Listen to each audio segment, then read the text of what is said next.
একটা প্রশ্ন এসেছে, সে প্রশ্নটা আমি বলে দিচ্ছি।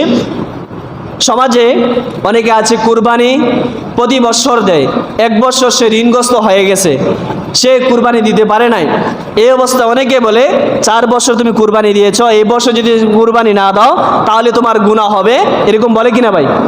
এরকম একটা কথা প্রচলন আছে। অথচ রাসূলুল্লাহ সাল্লাল্লাহু আলাইহি সাল্লাম বলছেন 7.5 তোলা স্বর্ণ অথবা 52.5 তোলা রূপক সমপরিমাণ সম্পদ যদি জিলহজ মাসের 10, 11, 12 এই 3 দিন যদি থাকে, অর্থাৎ 55,000 টাকা যদি আপনার কাছে থাকে, আপনার কোনো ঋণ নাই, আপনি যদি কুরবানি না দেন তাহলে আপনি গুনাহগার হবেন। কিন্তু আপনার কাছে 55,000 টাকা নাই, ক্যাশ নাই, কিন্তু আপনি 2 লক্ষ টাকা ঋণ আছেন, আপনি 5 বছর কুরবানি দিতে পারছেন, এই বছর ঋণের কারণে আপনি কুরবানি না দেন, গুনাহ হবে না। কিন্তু আমাদের সমাজে একটা মহিলা হাদিস প্রচলন আছে, আমরাও দোকানে বসে বলি প্রতি বছর কুরবানি দিছে, এই বছর যদি কুরবানি না দেয় তাহলে গুনাহ হবে, বলে কিনা ভাই? আপনার যদি সামর্থ্য থাকে আপনি কুরবানি দিবেন, সওয়াব হবে। সামর্থ্য না থাকলে যদি আপনি কুরবানি দেন, নফল সওয়াব পাবেন। সামর্থ্য না থাকলে যদি আপনি কুরবানি নাও দেন, তাও কোনো সমস্যা নাই।